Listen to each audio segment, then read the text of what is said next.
राशिद खान, जिस पर धमकी देने का आरोप लगा है। पीड़िता को उसके गुर्गे धमकी देने के लिए पहुंचे थे अस्पताल में। बड़ी जानकारी आपको दे दें, अयोध्या से इस वक्त की बड़ी खबर। समाजवादी पार्टी का नेता राशिद खान, जिस पर धमकी देने का आरोप लगा है। बड़ी जानकारी यह मिल रही है कि समाजवादी पार्टी के नेता राशिद खान के गुर्गे पीड़िता को धमकी देने पहुंचे थे। मामले को रफा दफा करने की धमकी दी गई थी। राशिद ने अस्पताल में अपने गुर्गे भेजे और गुर्गों ने पीड़िता को धमकाया, मामले को रफा दफा करने के लिए कहा। पीड़िता को अस्पताल में दी गई थी धमकी। बड़ी जानकारी आपको दे दें तो समाजवादी पार्टी जहां एक तरफ आरोपी को बचाने में जुटी है, तो वहीं राशिद खान, जो कि समाजवादी पार्टी का ही नेता है, उस पर धमकी देने का आरोप लगा है। तो राशिद खान पर आरोप लगे हैं धमकाने के, वहीं पीड़िता की मां की तरफ से इस पूरे प्रकरण को लेकर क्या कुछ कहा गया है और अब क्या कहना है परिवार का, जरा सुनवाते हैं। क्या कहा जा रहा है आपसे? चीन इतना ही धमकी दे रहा है कि अब मार डालेंगे। ये लोग कह रहे हैं कि सबको मार डालेंगे, धमकी दे रहे हैं। मुसलमान यही रहने वाले, वो कहाँ बाहर के नहीं, भदरसा के।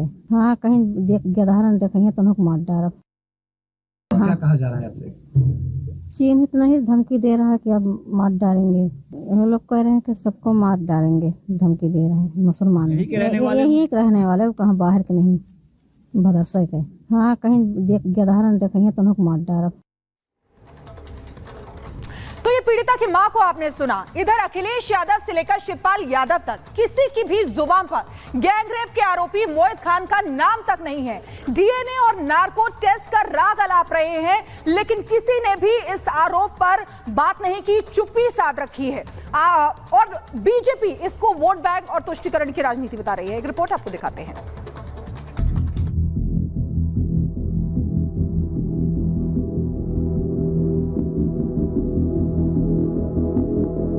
अयोध्या में एक बेटी से हैवानियत को लेकर मोदी और योगी गुस्से में हैं।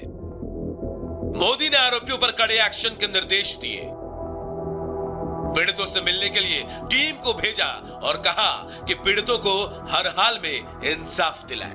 प्रदेश के मुखिया एक्शन में हैं, आरोपियों पर कार्रवाई हो रही है। बुलडोजर के साथ ही सीएम योगी बुलेट एक्शन की भी बात कह चुके हैं। इसी बीच पीड़ित परिवार को खतरा है, उन्हें धमकी मिल रही है। धमकी देने वाला कोई और नहीं बल्कि मोहित खान का बेहद करीबी है। सपा नेता राशिद खान पर धमकी देने का आरोप लगा है। पीड़ित की मां को मामला रफा दफा करने के लिए कहा जा रहा है। बात ना मानने पर जान से मारने की धमकी देने के आरोप लग रहे हैं। जिस राशिद पर आरोप लगा है वह एसपी के नगर पार्षद का चेयरमैन है, लेकिन मोदी और योगी ने साफ कर दिया है कि आरोपी कोई भी हो उसे बख्शा ना जाए। 12 साल की बच्ची के साथ दरिंदगी करने वालों पर ताबड़तोड़ एक्शन हो रहा है। एक दुकान पर बुलडोजर चल चुका है और अब दूसरे की बारी है। शायद समाजवादी पार्टी जानती है कि राज खुलेंगे तो उंगली उन पर भी उठेगी, इसीलिए ना तो आरोपी मोहित पर एक्शन की बात हो रही है, ना ही उसे पार्टी से निकालने पर चर्चा। हाँ, मुद्दे को लेकर इधर उधर की बात जरूर हो रही है। डीएनए से लेकर नार्को टेस्ट तक की बात कहने लगे हैं। अखिलेश यादव कह रहे हैं डीएनए टेस्ट होना चाहिए। शिवपाल यादव नार्को टेस्ट की बात कह रहे हैं। अवधेश प्रसाद ने डीएनए टेस्ट का राग पकड़ लिया है। जो भी दोषी हो, कानून के हवाले रखकर उनके खिलाफ जो भी कानून सजा देता है, सख्ती के साथ उनके खिलाफ कार्रवाई होनी चाहिए। इनोसेंट को फंसाया न जाए और इसको और अच्छा आने के लिए डीएनए टेस्ट लगा लिया जाए, डीएनए टेस्ट करा लिया जाए। मुस्लिम से, यादव से पता नहीं कौन सी दुश्मनी है, हमें बता ही नहीं सकते। तो पुराना है। अखिलेश जी कहते थे कि अवधेश अयोध्या के राजा हैं, लेकिन अफसोस है कि अवधेश जी भी चुप हैं। अयोध्या के राजा अवधेश चुप है। धिक्कार है ऐसे अवधेश जी पर, धिक्कार है। एक शब्द नहीं बोल रहे हैं। समाजवादी पार्टी के लिए अयोध्या का यह केस गले की ऐसी हड्डी बन चुका है जिसे वो ना निगल पा रहे हैं ना ही उगल पा रहे हैं, क्योंकि आगे विधानसभा उपचुनाव होने वाला है और अयोध्या के मिल्कीपुर सीट पर भी वोटिंग होनी है।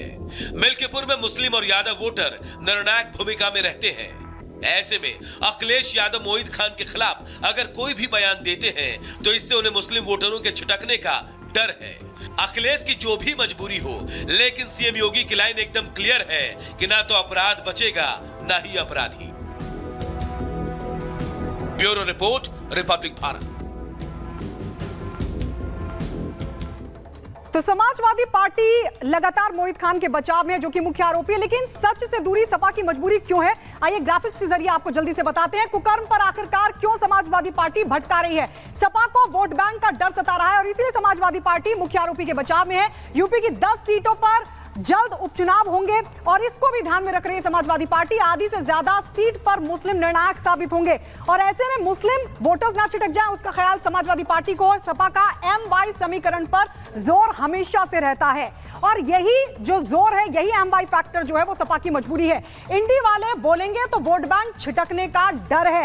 यह समाजवादी पार्टी की बड़ी मजबूरी है जो हम आपको बता रहे हैं। मिल्कीपुर में अच्छी खासी तादाद में मुस्लिम वोटर्स हैं और इसीलिए समाजवादी पार्टी इतने बड़े मसले पर खामोश है और मुख्य आरोपी के बचाव में है। मुजफ्फरनगर की अगर बात करें तो मुजफ्फरनगर की मीरापुर सीट पर 1 लाख मुस्लिम वोटर्स हैं, यहां पर भी उपचुनाव होने हैं। जबकि कुंदरकी में करीब 58%, खैर में 30,000 मुस्लिम वोटर्स हैं जो कि समाजवादी पार्टी के वोटर्स हैं। मझगवा में 22,000, सीसामऊ में 80,000 वोटर्स हैं और यही वजह कि समाजवादी पार्टी लगातार इस पूरे मामले पर या तो खामोश है या फिर मुख्य आरोपी की बचाव कर रही है। तो सच से दूरी सपा की मजबूरी आखिर क्यों है, ये हम आपको बता रहे थे।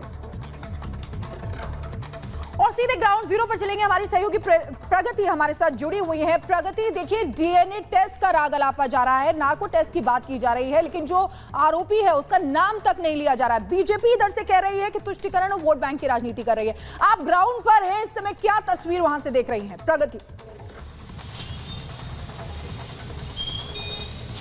बिल्कुल शिखा, एक तरफ जहां अयोध्या की बात करें, लोगों में नाराजगी है, गुस्सा है, लोग परेशान हैं इस पूरे मामले के सामने आने के बाद।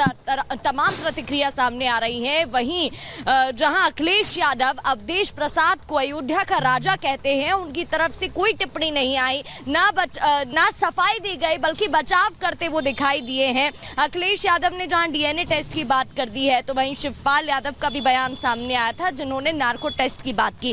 कल क्योंकि बीजेपी का जनप्रतिनिधि मंडल आया था तो हमने एक एक करके सबसे बात की थी और उन सब का कहना था कि ये राजनीति के लिए किया जा रहा है और अब तक जब कोई एक्शन नहीं लिया गया है सपा की तरफ से, जो कि मोहित खान है, सपा नेता ही है, ना उसको हटाया गया ना बर्खास्त किया गया। ये एक बड़ा क्वेश्चन मार्क है कि ऐसा क्यों किया जा रहा है। कल जब हमने इसी मुद्दे पर साधु संतों से बात की थी तो उनका भी कहना था कि उपचुनाव करीब है, 10 सीटों पर चुनाव है और उसी को देखते हुए वोट बैंक की राजनीति, वोट बैंक की सियासत करते हुए सपा शांत है, चुप है और इस वजह से कोई भी टिप्पणी सामने नहीं आ रही है।